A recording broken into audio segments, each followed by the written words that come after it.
What's going on, guys? It's Shane from House of Cards TCG, and today we have a video that I was looking all over YouTube for, and I couldn't find any helpful information, so I was like, well, let me just do my research and make the video. So it's going to be the best hand traps, new format, post-ban list. It's going to be a completely different format. Konami did a good job of shaking things up. So I was kind of looking at my deck, and I'm like, what hand traps do I even play this format? So I wanted to go over all the best hand traps, post-ban list, new format, and kind of where to use them. So it's going to be a lot of effect negation. I think that's going to be the most powerful hand traps this format. It might also shift to a board breaker format. So we'll probably have a video coming up on the best board breakers and how to use them, what applications, what decks they're going to be good versus. But for now, I think hand traps are still really strong. I think you really want to make sure that you have some hand traps in your deck, or else some of these decks, if you let them full combo, they're just going to effectively FTK you, not a technical FTK, but you're just going to be locked out of the game. So yeah, let's hop right in. House of Cards TCG. Okay, so before we hop right in, make sure to check out the link in the description. It's going to have our official House of Cards TCG merch. We got the hoodie, we got the playmat, we got a t-shirt that's coming as well, so make sure to check it out. The designs, they came out really good. So to no one's surprise, Dimension Shifter is the best hand trap of the format. This is going to be the reason Kashtira probably stays the best deck, because they can just main deck Dimension Shifter, which essentially locks every other deck out of playing the game. It's a really powerful broken card, probably should have been hit on the ban list. It's not a healthy card in the format. The graveyards are just so, every deck is graveyard dependent now, so the fact that you can just completely lock almost every other deck out of just playing the game is completely broken. Not much else to say about Shifter. Same thing as last format. If you get shifted and you're playing something like Runic, or you're playing, basic Mathemech, any kind of Despia, it hurts pretty much all decks. So Dimension Shifter is just crazy, and yeah, not much else to say about it. Next, hand trap. So for this format, I'm really liking generic cards. So cards, it's a wide open format. There's basically a lot of really good decks, and we'll go over what are going to be the best decks probably in a separate video, but I still think that Kashtira is the strongest deck. I think that Branded Despia is positioned really well. I think the Runic variants are going to be really strong, so like the Live Twin Sprite Runic and the Fur Hire Runic, I think those decks are really strong. And you kind of just want generic cards in this format because you don't know what you're going to be playing against. There's going to be a lot of Sword Soul. There's just going to be, it's pretty much wide open. There's going to be a lot of Sky Strikers. So you want cards that kind of hit all the matchups. You don't want to have dead cards in your deck. I really like Imperm because I think Talents is going to be a really, really impactful card this format. And Imperm just plays right around that so nicely. And not once per turn. It's just a really strong, really generic hand trap. Along the same lines, I like Effect Failure because, like I said, it's just so generic. Effect Negation is going to be really powerful this format, so you never really feel bad if you draw multiples of Effect Failure either. It's just really strong. Yeah, not much else to say. Very similar to Imperm, except it can't be used in the draw phase or standby phase or end phase, and it also plays into Talents and Thrust. And if you're playing into those cards against something like Striker, they're really going to punish you because that Striker deck's just crazy. Ash Blossom. I like Ash a lot. It's really good, obviously, versus Branded Despia, but it also has applications versus basically every other deck. So Rogue decks. It hits Kashtira, you can hit Prosperity, you can hit basically, anything. Ash is just really good. I mean, I never feel bad when I draw Ash. Ash is going to be strong versus Labyrinth. Labyrinth is a deck to look out for as well. Kind of a sleeper pick. But Ash Blossom really strong.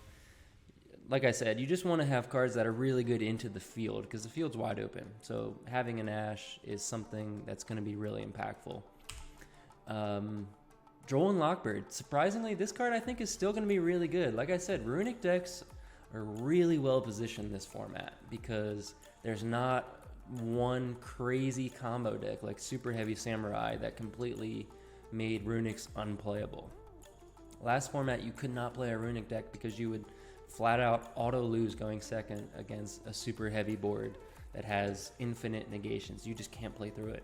So the fact that super heavy was completely knocked out of the format, it makes Runic decks really, really strong because they don't really have a bad matchup. I mean, they're so generic. They have a toolbox that can do everything, and you would just really like to have Joel and Lockbird versus that matchup. Joel's still really strong into like a Kashtira. If they start with a Prosperity or they start with a Field Spell, you can lock them out of the game. It's really strong versus something like Mathmech. I'm not sure how powerful that deck will still be, but Joel's obviously really good versus something like Drytron. It's really good versus rogue decks. This card could be main decked. If you're not going to main deck it, I would definitely put it in the side deck. It just has so much utility. And there's just a lot of crazy decks right now that you just want to have a Joel and Lockbird. Ghost Mortar and Moonlit Chill. So a lot of people sleep on this, but this card's really good. I mean, this is really good versus Runic if they go draw phase and they bring out their fusion to search the field spell. You really would just like to have this Mourner to stop them. And then if they get rid of it, they get burned for the attack as well, which that can come up. Not so much anymore when Konami made a great decision to make the rounds 45 minutes. I think that was really smart. It makes going into time come up a lot less often. That extra 5 minutes is huge. But this could come up in game 3 if you're going into time. A lot of people forget that it burns you, so they might just kind of play into it and then they just lose. But this card's just really good. I mean, there's not much else to say about it. It's a strong card. It's generic. You can do it during your turn, although it loses a lot of utility because it'll be Chain Link 1. But it's still a really good card. Bystial. So I put Druid Worm here, but this is just all the Bystials. The Bystials are going to be super, super strong next format. They're really good into Despia. They're really good into Dragon Link. They're really good into Labyrinth. They're going to be really strong next format. You're going to want to probably side deck at least 2 Magnuma, 1 Druist. You could play a bigger package. I was testing out 3 Magnuma, 1 Druist, and 1 Baldrake, and it was working really well. I like the Bystials a lot because they're big bodies, they're level 6s, you can go into Chaos Angel if your deck can do that. They're just really strong. I mean, the utility of Druist being able to send a card to the graveyard is just crazy. Magnuma being able to search a Druist and then Druist during the end phase, it just gives you big bodies. They're really strong. Highly recommend playing them in the side deck if you have the space. I think they're going to be really strong. That reminds me, Dragon Link. That deck is going to be really good. You're going to want to look out for that deck. Now you can safely Ash Blossom the Chaos space because Gamma is out of the format. So that's nice. DD Crow. It's just like a worse Bystial, but DD Crow is still strong. It's not once per turn. You can, knock cards out of the graveyard. It's good versus Labyrinth, Dragon Link. It has a lot of really good matchups. Good versus Despia. It just does a lot. So I like DD Crow. I think it's a safe spot. It's a card that if your deck can play it, like the Lyralust deck can search it, I think that's awesome. It could be in your side deck if your deck, for whatever reason, can't use the Bystials. But Crow's still going to be good. Ghost Spell. So this card is really good. If you're playing a deck that loses to the Bystials, you might want to consider playing Ghost Spell because this can negate it. The unfortunate part is it keeps it in their hand, so they just kind of have that lingering over you the whole rest of the turn or duel. But if you're going to lose to a Bystial, a Bell could come in handy a lot. Bell's really strong versus Mathmech. Bell's really strong versus Despia. Bell's really strong versus Labyrinth. So it has a lot of really good matchups.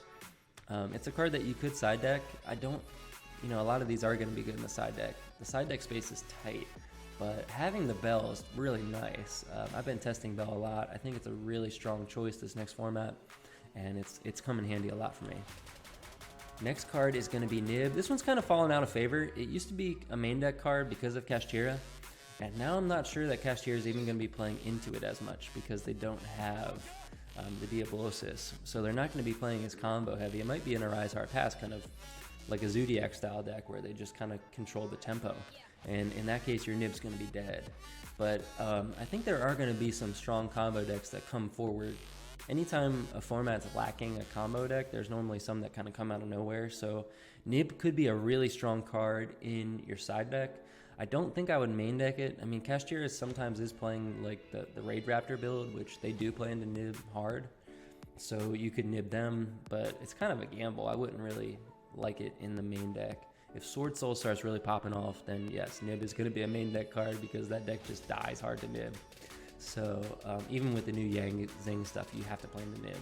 So Nib is a side deck card for me. Not sure I'd put it in the main, but it's just kind of a card that you'd really like to have some matchups to side in. When the format's wide open, you can't really go wrong with Nib in your side deck. Ghost Ogre. This card kind of fell out. I wanted to talk about it because it used to be like a main deck staple. Like you had to play Ogre. And that's because it was super strong versus Pearly and super strong versus super heavy Samurai. So you really didn't want to be caught caught empty-handed with your pants down without the Ghost Ogre. But this format, I don't really think that Ogre has a really strong place. It's just not a lot to Ogre. I mean, it's not good versus Despia. It's not good versus Kashtira. It's like just okay. I mean, it has some applications versus Dragon Link. It's not good versus Labyrinth. So, I mean, not really a card I would play this format. And that's all the hand traps that we have. Let me know down below if there's any other hand traps that you think are going to be really strong in this format, or if there's, additional applications for the hand traps I talked about. Thanks for watching.